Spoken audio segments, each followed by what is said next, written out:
wonderful to see you all here. This is an amazing opportunity to have a dialogue with two former spy masters, ours and theirs, as the saying goes.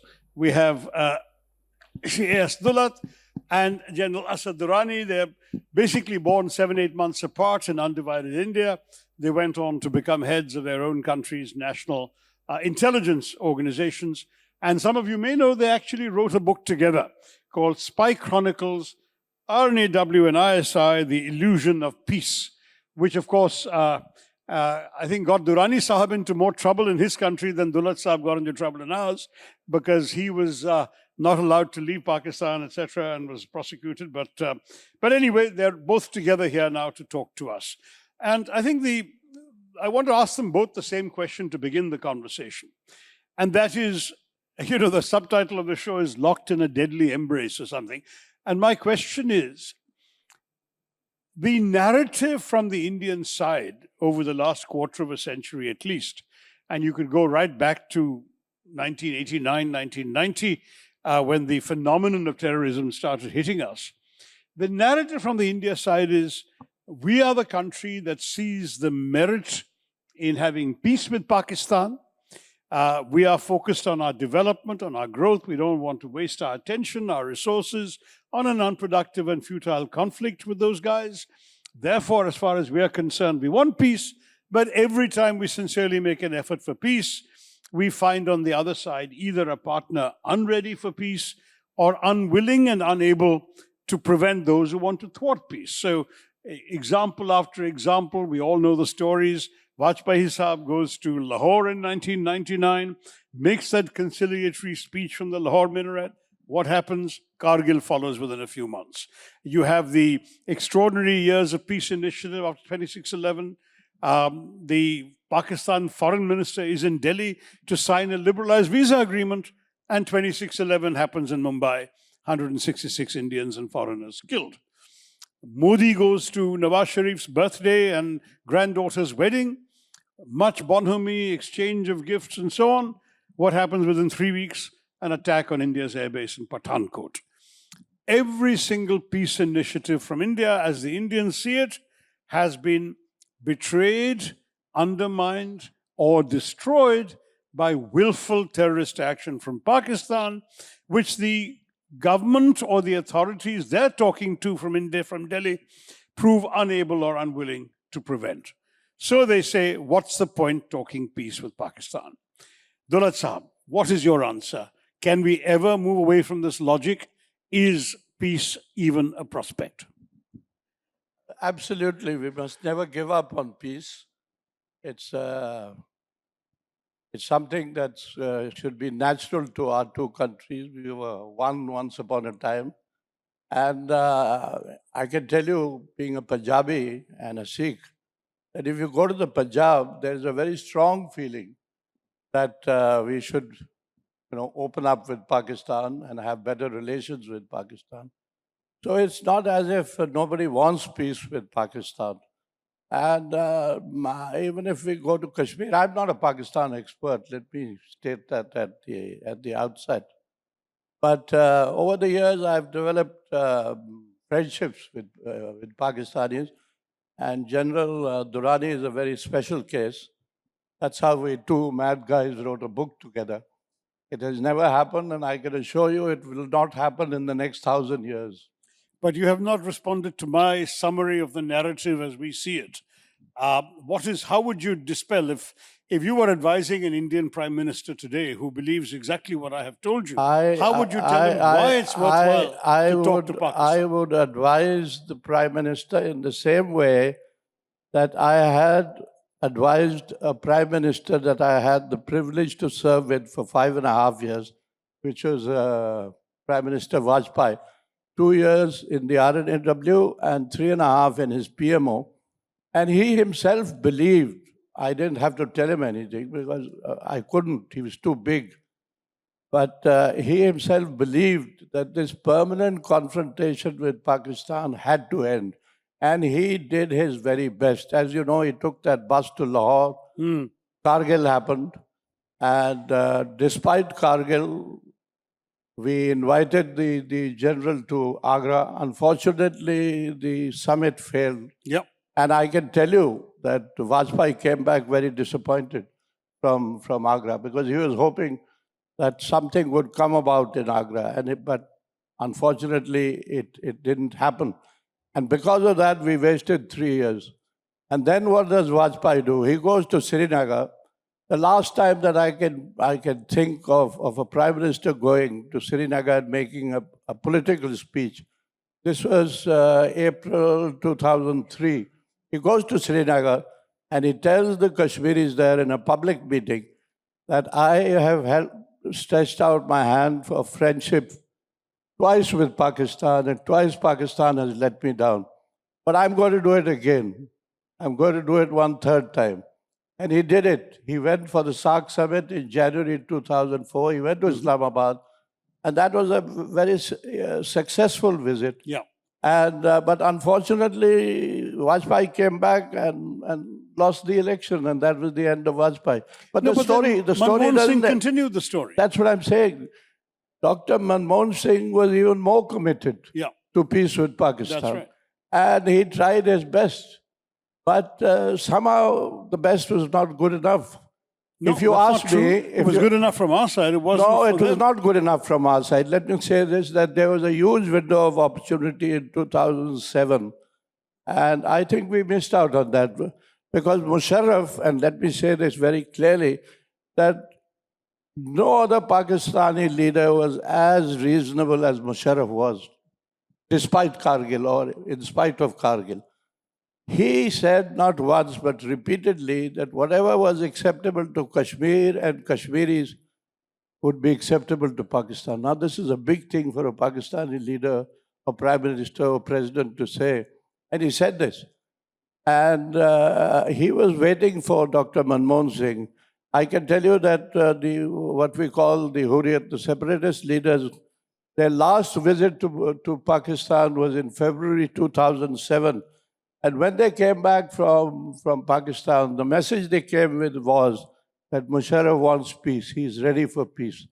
And not only the separatists, I remember Umar Abdullah making 2 visits to Pakistan. And he came back and especially had lunch with me and said, I don't know what we are waiting for because Musharraf is very keen on peace. I said, you should go and tell the Prime Minister. He said, I've told the Prime Minister. And every time I met the Prime Minister, I got the same impression that Dr. Manmohan Singh was very keen. He was. He was. And as you know, while demitting office, he said it was almost done. And let me just add to that, you know, his envoy to Pakistan, Sati Lamba, wrote a book. Yeah. And at the launch of that book, which was released posthumously, there were about half a dozen diplomats who had served in Pakistan. And without exception, all of them said, we need to engage with Pakistan. So there is the answer. Okay, so that was my view as well, but I'm not sure that I can persuade anybody else. Let me turn to General Durrani. He's been listening patiently to us from Pakistan. Durrani Sahab, could you please react to the same narrative that I began this conversation with?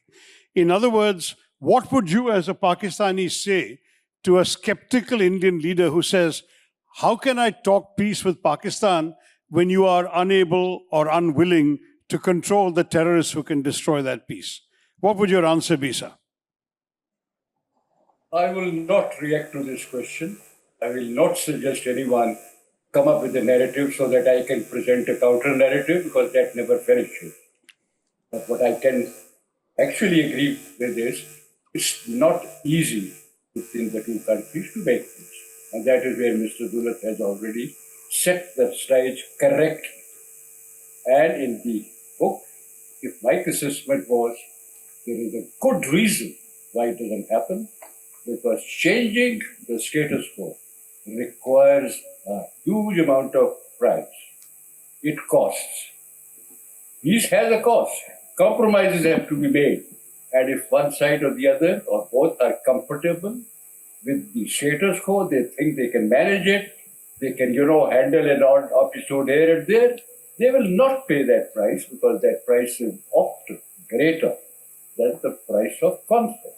Haven't we seen that for the last about 7 decades? Every time something happens, we can manage it. We can fight, we can cover. But on the whole, if someone were to say, but these are the conditions for peace, now let me ask actually you and the audience, is there anyone in India who is prepared to make that type of a compromise that will bring about the peace? Yes, sir. So the question is exactly what you said is what Narendra Modi was prepared to do in December 2015, January, February 2016. You may remember, he had a kind of Nixon in China moment where the most hawkish party that was against Manmohan Singh going to Pakistan, when the prime minister of that party went to Pakistan. But what happened? You rewarded him with an attack on an Indian airbase, and he still followed it by calling Nawaz Sharif and saying, why don't you join the investigation, which is exactly what you're implying. Why don't we deal with the problem together? So in other words, his assumption was, since he could not believe that Nawaz Sharif would have connived in this attack, he said, surely Nawaz is on my side in solving this problem. Let's work together to figure out who did this and act against them. That is the way we would solve a problem together. Now, if you're telling me, sir, that that is the way forward, tell me, what would you say to Narendra Modi after he has been betrayed when he allowed Pakistani ISI to come into an Indian airbase? And they went back and said in the Pakistani media, oh, the Indians have done it to themselves. Why would any Indian leader trust this method that you're suggesting? Again, we are drifting in that direction where Mr. Modi will say one thing and I'll talk about Pulwama and all. It is not the way good for.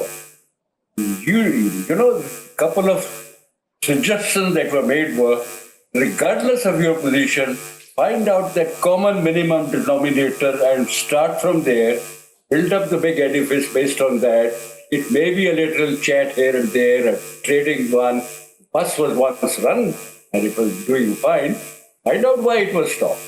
And that is where I say the people, especially in case of India, if the price of conflict is more affordable, then we can do it. Small country, bigger stake, not quite satisfied with the status quo.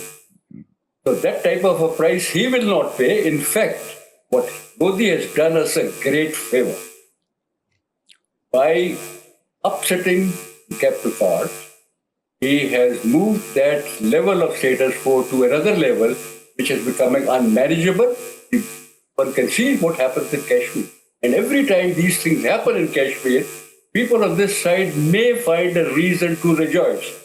That actually it is proving time and again that regardless of what India would do, especially with this muscular policy of Modi Sahab, things backfire, movement comes back again. My colleague, my friend, my comrade in arms, Mr. Dulat, has always said, whenever we act like this, Pakistan is back in the game. So that is the reason why we would say it's much better to be back in the game than be outside the game. Except for one thing, that is that we do feel for the people of Kashmir more than I suppose the Indians do. And that is why whenever there is a problem in which there is discomfort, there is a reason for us to get upset and find out, leave aside the solution, at least the management part can proceed so that the people are in a position where they can get on with a particular arrangement, which may be between them and the Kashmiris on our side it will work. No one has to then after that actually intervene because the people involved are then getting into the act without prejudice to any country's position. If that does not take any headway, then I can also talk about other examples that we made, but that is not going to help. What is absolutely going to help in this matter is that if you think that at this particular moment, there is that small little movement that can set us going, with so much turmoil all over, it might, one day bring about that result that you people are hoping for, Mr. Dulat, and we, of course, are desperate. Let me ask Dulat Saab to comment on that. I must admit I'm not totally convinced, even though I come from an opposition party that has historically wanted peace and dialogue with Pakistan. I can see, I'm afraid, the merit in those who say, how can we possibly talk to these people when this keeps happening to us? Unless there is a concrete assurance that the authorities in Pakistan, by which you have to be both the civilian and the military, are genuinely decided that terrorism is not a permissible option and they will work with us to prevent terrorism against us. Until there is such an assurance, how can any responsible Indian leader accept that there is a basis, a viable basis for dialogue with Pakistan? As I explained earlier, Prime Minister Vajpayee and No, forget Prime Minister Vajpayee. Tell me about Prime Minister Modi today. Yeah, we've got all these intervening years of history. Yeah, the problem today is politics. That is why we can't move forward with Pakistan. Let me put it bluntly. No, but the problem has got all these intervening incidents. No, but let me come since Vajpayee Saab's time. Let me come to Kashmir, because I know Kashmir a little better than Pakistan. Okay. I've been watching it for 40 years. Now we did away with Article 370. There was the abrogation, and that happened in 2019. So it's almost 7 years now. And we keep saying that Kashmir is normal. There's normalcy in Kashmir. But what kind of normalcy do you have in Kashmir when every 100 yards in Srinagar you need a policeman? But why is that possible? Why is that necessary? Because you Because of I agree, it's because of Pakistan. But the point is, why don't we consider and listen to what the Kashmiri leaders have to say? Dr. Farooq Abdullah, by far the tallest leader in Kashmir, has said emphatically over and over again that terror will not go away unless we engage with Pakistan. So the point is, what we have been saying, and you are right, sir, that terror and talks can't go together. So let us talk about terror. What is the problem in talking about terror or engaging on terror? Or what is the problem in just talking to your neighbor? We don't talk. There's no conversation taking place today. Dulat Saab, I have even written an op-ed in the Indian Express. I saw that. Saying we should that's talk. what's encouraging me now. I believe that not talking is not a policy, but I can understand why we're not talking. What I am looking for... We are not talking, sir, because of politics. Yeah, but I'm looking for something from the Pakistani side, and I'm not getting it yet from General Durrani, something that will encourage me to talk. In other words, General Durrani Sahab, you've heard what General Dulat has said. There are people in India who want to talk, but what can you give us to make us feel that we can reconcile, we can change our mind about not talking? Can you give us some public assurance that Pakistan is against terrorism against India? We have a perception that Pakistan is only hostile to terrorism when it is attacking Pakistan. But when terrorism attacks India or Afghanistan, Pakistan is cool with it, that Pakistanis are often sponsoring it, financing it, encouraging it. Now, you need to give us something. You've got, for example, mountains of evidence against the people who planned 26/11/2008. Not one person has been convicted or punished of anything in Pakistan. Not one headquarters of Jaish-e-Mohammed or Lashkar-e-Toiba has been legally shut down, proscribed, their leaders arrested. Can you show us some tangible indication that convinces me as an Indian that I should talk to Pakistan? General Again, wrong place, the wrong step to take. Once one is sincere about talking, there are so many ways on the back channel, on the secret channels that keep the dialogue going. These arguments of one has to make, then of course you will find a counter argument. But every time on everything, if you think tons of evidence, I can produce a very thick book written by a German, a Jew to Jew. It's such a thick book that it will hurt you if it falls on your book. And it is all about Bombay. It's all about deficiencies in the case. It's all about actually what people in technical terms call the false diversity. Satya Malik came up and said he was telling people that this is happening, and they said, let it run. Hum Pakistan ko blame kar denge. Come on. This is not the way to go about these things. If you're going to talk about, one story or the other and not get on with that particular point, that both of us recommended in the book, Kashmir instead of a point of conflict can become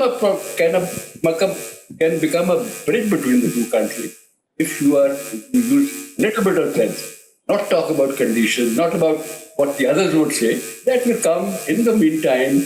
Something quid pro quo would take place, and one will come to a particular point. One would say, well, it seems that right now at least the Kashmiris can live with it, and the Pakistanis and the Indians will also come galloping up. Now, this is the way to go make peace, not by, asking the others, now, आपने क्या कर लेंगे, आपने क्या करना है, कुछ भी नहीं करना. We will find out at the end.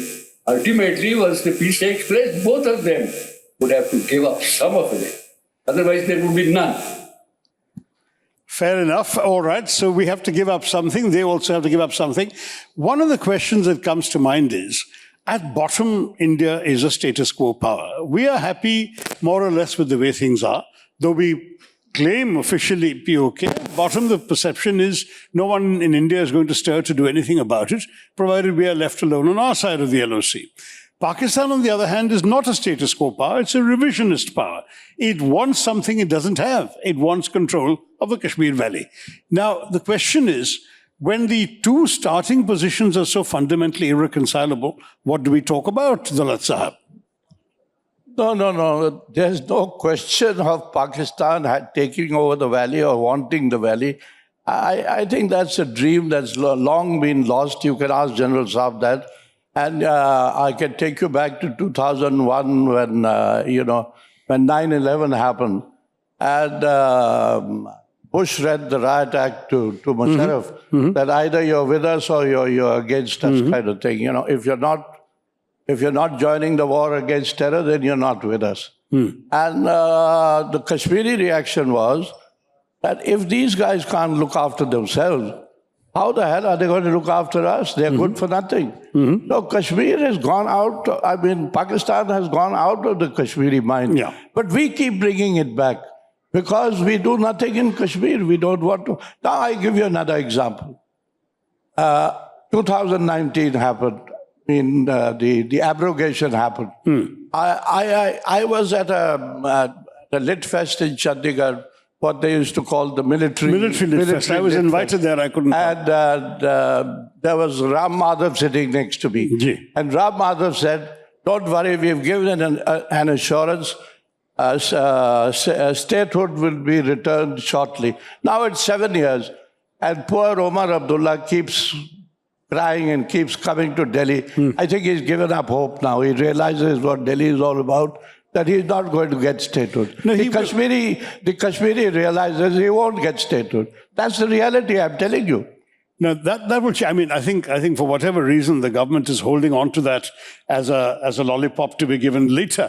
But I spoke in Parliament on that occasion, and I took very much the stand that this should not be denied. But let me just move back to General Durrani for a minute and ask him the same question I just asked General Dulat. Do you feel that in terms of what Pakistan wants out of this, that there could be a viable starting point short of a change in the territorial arrangements? Do you think that Pakistan would be prepared to give up its fantasy that the present line of control is not the de facto or the de jure, beg your pardon, final line, and that Pakistan still has hopes of a border readjustment? Because if there is that in the back of Pakistan's mind, no one in India would be prepared to talk seriously, and that's something you have to understand. General Durrani, sir. Again, putting the preconditions first and then it's talking about starting. That will not happen. No one here in the right frame of mind will say, well, here it is, we forego this match, let's see if we can talk. You can talk by talking about cricket or weather or whatever else. Don't put any precondition. Here will come as the toilet proceeds. But that is where we made both of us admit. Another very important point in that book, that some people are so strictly status quo, not only status quo, strictly status quo, that even if the situation was to improve between the two countries, like it was happening when the bus started, they'll get upset, they get worried. Said, good Lord, Kashmir is getting more breathing space. Pakistan, throwing its weight about, finding a little more relaxed. Now, we must nip this evil in the bud. That type of a thing happens. It's practical. You belong to South Bloc, ask the South Blocs how they think about it. And then you'll find out how difficult it is to actually start a thing right from a premeditated position. It will come. It may happen. It may surprise both of us because things turn out to be much better than we expected. Or as gradually, probably people will find that this is the way to go. 70 years, a couple of things have been tried. It didn't happen. Try that. Without those things, try it for another 7 years. You might find there is a difference. Otherwise, you can always go back. What's the big deal? Quite right. Quite right. So let me just phrase this slightly differently. You are aware, sir, because your own former Foreign Minister Kasuri published a very detailed account of it. And as General Dulat said, our own Special Envoy, Mr. Lamba, published an account of it, that the two governments came very close in 2007-8 to an agreement on the way forward. Do you think that those proposals agreed in the back channel between the two governments, so between Dr. Manmohan Singh's Special Envoy and General Musharraf's Special Envoy, which then became unviable when General Musharraf's political position became untenable in Pakistan in 2008? Do you think that those elements could be the basis for starting a new conversation, or are those completely unrealistic and out of date today, 18 years later? Well, the 4 points were quite reasonable. The Kashmiris on the other side actually were hoping that something will come out of it. The way of presenting was not very good. It should not have come from Pakistan.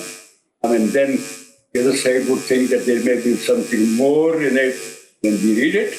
But talking about, those 4 points and the result they were so important, if we were so close to a particular breakthrough, then they would not have ended just because Musharraf left. Not Musharraf only. It was about Kashmir, it was about the two countries. One would have picked up the thread from there and says, okay, we do not know what they agreed upon, but now we can carry out a little more transparent process. We'll find out what will happen. It did not happen. People did not even respond to those things. Remember, right? Although the points were, I think my comrade in arms, Mr. Dulat, is a bigger fan of those 4 points. I can find 1 or 2, but I still would say at least that was something on the table, and 1 or 2 points could have been proceeded upon, but they did not. But why didn't they, sir? Because of 2611. 2611 happened in 2008. I think, again, there is a little unwillingness to see. There was definite willingness on Dr. Manmohan Singh's part to proceed even in the post-Musharraf era, and the body language coming out of the Zardari government was very positive. But then 2611 happened, and clearly very many elements of the Pakistani establishment would have had to participate in what happened there. Since you would not give up, then I suppose you are forcing me to talk about certain things that happened before that, after that. Please, talk about it.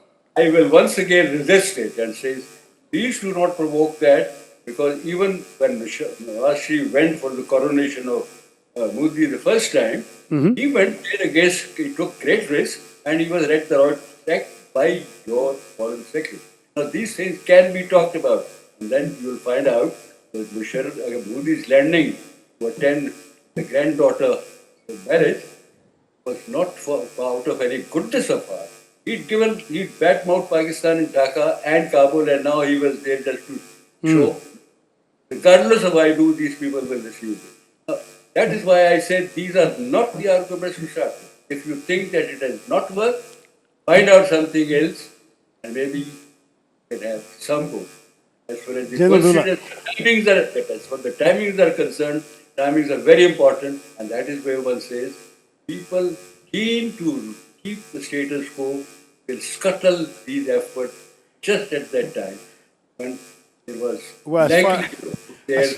as far as timing is concerned, I wrote in a book many, many decades ago that the problem with India and Pakistan is they shout cease and fire at different times.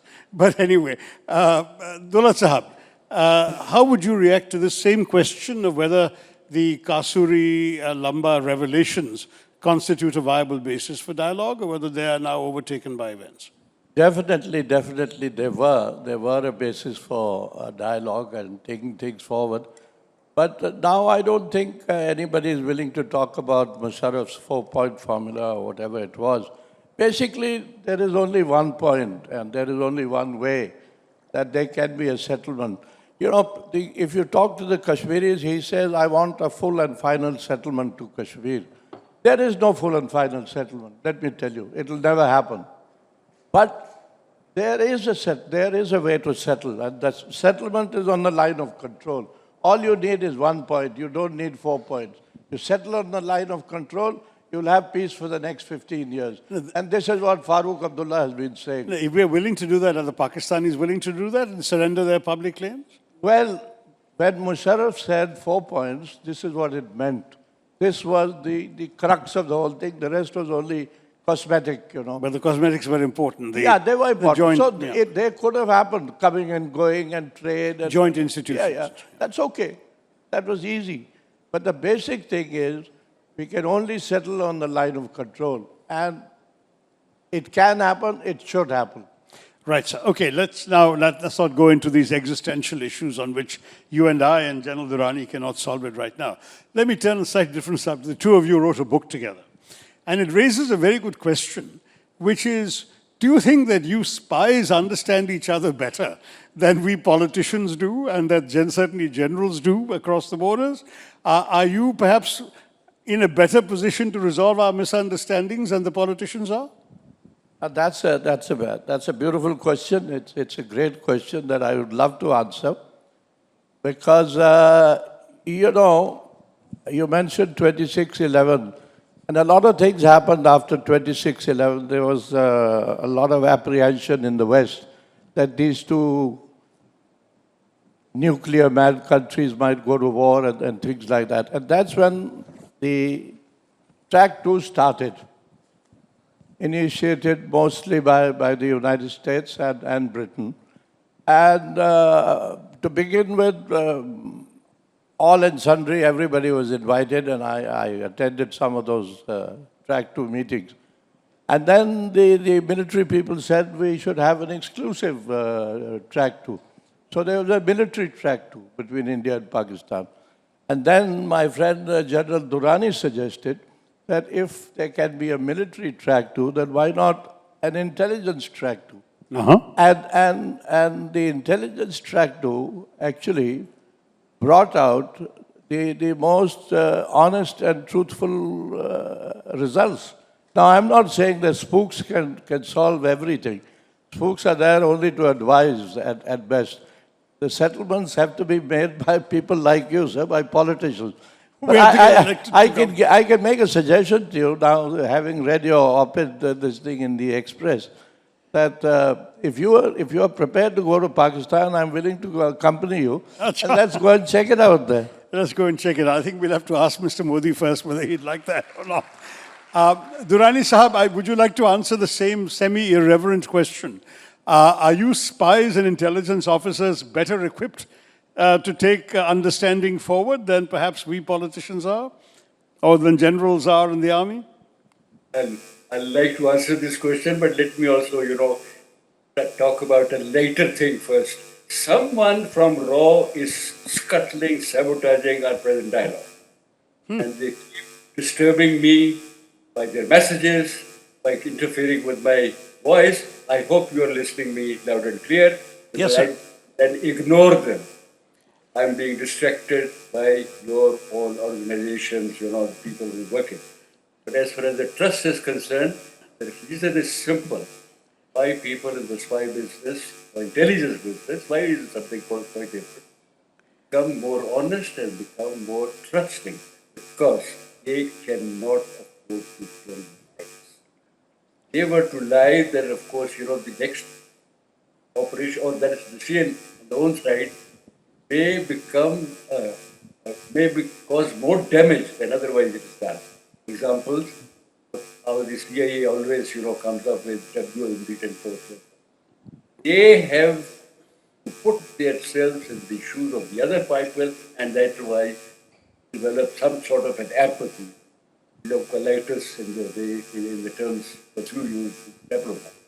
And that is why they like to talk about certain things. They know the other people know what the situation is. There's no point lying to them. You can lie to the politician, you can lie to the public, but not to the intelligence man. That's The an intelligence interesting. man has already told him, well, this is what the Indians think about you, this is what they're going to say. So why don't we come out clean? That's the reason. Thank you. That's a good way of looking at it. Acha, Dulat Sahab, one question that comes to mind is, obviously in this age of technology, technology must have come into intelligence gathering, surveillance, interception, all of that very much more than in the days when you were heading RNAW, but I'm sure you're up to speed with all that's going on. So assuming that both sides are doing a lot of technological snooping on each other, what about human intelligence? Is there still, are there Pakistani spies in our midst? Are there our spies in their midst? Can you tell us what you think? Oh, sure there are. Yep. Definitely there are. And they get caught every now and then. There is a... But it doesn't hit the There headlines. is a Kulbhushan Yadav who's been in Pakistan for so many years now. And I remember Kasuri Saab visiting Delhi, I think must be about 10 years ago. And Kasuri Saab said to me, isn't there somewhere that we could start talking and talking sense with each other? I said, go back and release this fellow, Kulbhushan Yadav. What is he there for? He's been there long enough. Well, they've sentenced him to death, as you know. Yeah. So coming back to my suggestion that why don't we go to Pakistan? You're the politician, you have to get Modi's permission. And Acha, I'm changing the subject, Dulat Sahab. How do you see the Doval doctrine? And is it different from what has gone on before in terms of the overall intelligence approach to Pakistan? well, I can tell you what the great M.K. Narayanan has said about this. And, he was our big boss. Indeed. And, of course, Ajit was his greater favorite. I was just a hanger-on. But he used to say that if I want to offer a carrot, then I'll send Dulat to Srinagar. And if I want to use the stick, then it'll be Ajit Doval. There you are. But coming back to what But you're both two sides of the same coin. Same coin, yeah. And we've both been good friends. We work together. We think differently, but that's all right. That happens. It happens everywhere all the time. But let me remind you that I was mentioning the Spooks dialogue that started. Ajit was a part of that Spooks dialogue. Oh, was she? Yeah, for 2 or 3 years, till 2014 came about. And I knew that he was in for bigger things and he would quit. And he left. Rightfully so, because he had to become NSA. But coming back to the doctrines, as you call them, General Saab mentioned Satpal Malik. When I met Satpal Malik, I went up to him and to introduce myself, and I said, I'm so-and-so. He said, Dulat Saab, you're well known. Your doctrine is well known in Srinagar. General Durrani, what is your perception, sitting where you are, of India's security and intelligence approach and doctrine, as it were, towards Pakistan? The things look so bad that it will be the right time to start. That's one way to look at it. But if we are not likely to get any worse, like the turning point did come last year. What about the Malik on your side? Not our Malik, but yours, General Asim Malik. Oh, the other side also, but did not hide that particular thing. One knows that is the least that one can say or reveal to you is that here people know what people on the other side have said. And after that, the decision seems to be, the whole thing is not working. And it has reached that stage where either we keep another status quo at another level or try to think of something else. Out of box, genuine, start with, etc., etc. So that being the conclusion, especially on your side, I think the time is right to restart something, but in a different manner. General Saab, is there a constituency for peace in Pakistan, or has it shrunk in the last decade or so? It's shrinking, no doubt about that. But people are not waiting forever. Like in your case, I am told that first of all, there were people who were very enthusiastic, and now a couple of people, a couple of names you can count them on one hand finger. Ji. They still be there. But here again, yes, they were shrinking, and after last year's episode, they've shrunk even more. To get their interest back may be more difficult. To short it out. Dulat Sahab, how would you answer that question about us? Is our constituency for peace shrinking in India? Oh, there's hardly a constituency left now. That's right. Where is the constituency? It's all politics, you know. That's why I keep repeating politics. Unless you put politics aside, I don't think there's any scope for diplomacy anywhere. And I think we need to look at that, not only Pakistan. I think we're having problems with Bangladesh now after Sheikh Hasina left. And I think the whole neighborhood needs to be looked at. Would you be in favor of resuming non-political, non-governmental contact with the two countries? For example, resuming cricket, resuming visas for Pakistani singers, actors, musicians. I mean, this is one possible way of creating a constituency for peace. I'm all for it. Visas is the easier way. I mean, it's been long overdue. We should get high commissioners back, open up a bit. Cricket is more difficult. I mean, what is the point of playing cricket if you can't shake hands with each other? If we're playing, we should shake hands. Yeah, so I think we shouldn't play cricket at all. It's better not to play than not to shake hands. I mean, it's ridiculous. It's not cricket. Exactly. Well, on that too, I have written in articles. I'm afraid I've nailed my colors to the mast. Let me remind you, sir, that it's the Brits who taught everybody cricket. And in Britain, in England, till 1963, there used to be a distinction. Gentlemen and players. Gentlemen and players. And it was the time of Ted Dexter, right, who was a gentleman, who agreed that they could do away with that distinction and call them all cricketers. But very soon, I don't think we'll have cricketers left. Oh, I think you're being too much of a pessimist. General Durrani, sir, in Pakistan, would you say there would be any support for a resumption of, shall we say, non-political, non-governmental contacts between the two peoples, easier visas, easier travel, sporting exchanges, cultural exchanges, artists, musicians? Is there any support for that kind of thing on your side of the border? Or would it be a suicide for any politician to suggest that? Depends on whom you send. Now I'm just thinking of a particular group that India decides to feed, to talk to Pakistan. It consists of A.S Dulat, PAK, Shankar, and so forth. I mean, such people, if they say that they are coming, they may come by any means. You'll find people here lined up to receive them. So find out the right type of people. So that's actually a very old Afghan principle. Not only Jirgas and so on. Jirgas may accomplish something, but if there are people who have credibility on both sides, if they go and knock at their doors, half the battle is already won. Because it cannot be said go. It cannot be said go get lost. Sir, but you know from the Nixon in China moment that it is precisely the hardliners who have most credibility as peaceniks. If people have been peaceniks when it's not fashionable to be peaceniks, and they go, who will listen to them when they come back? That is the question, sir. So send Duval. And Duval, if you want that type of a breakthrough, send him. We'll find out what happens to him through the process. But as far as that principle is concerned, yes, a political hardliner may find making concessions easier. But that again is, neither here nor there. He will not do that. People who have, for a period of time, tried peace, for all people who had peace at heart, Desai, Chandrasekhar, Okay, sir. And, a couple of others who were, I forget.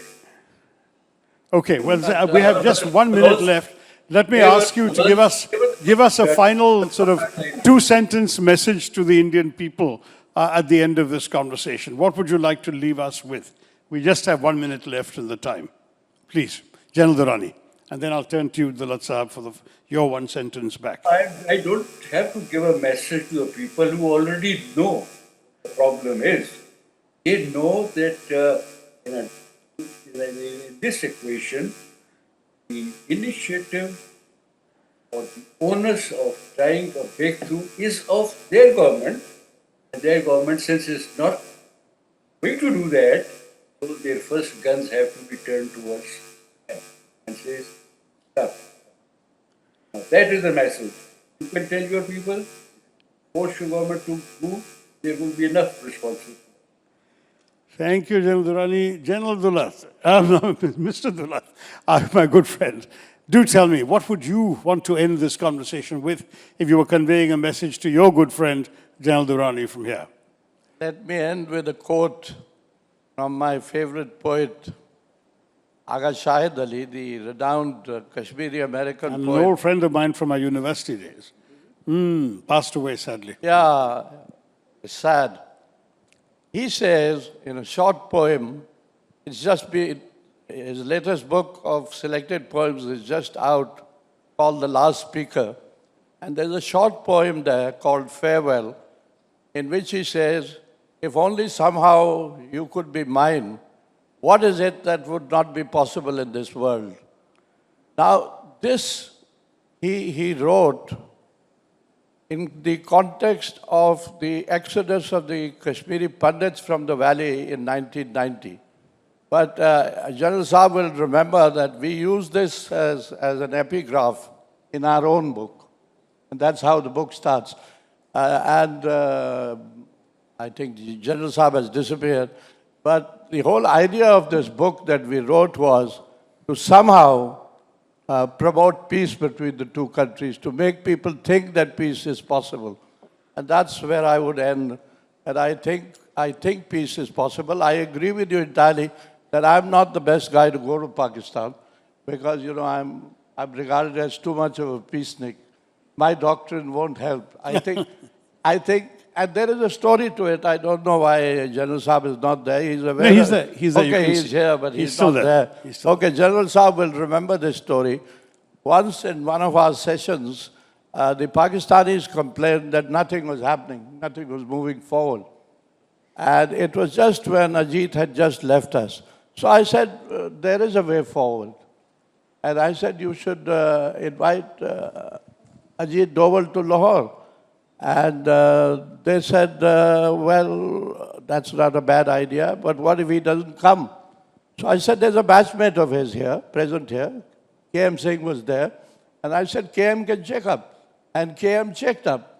And Ajit was willing at that time to go to Lahore. Which year was this? It would be 2014. Before or after the election? No, it's a serious question. I don't remember that.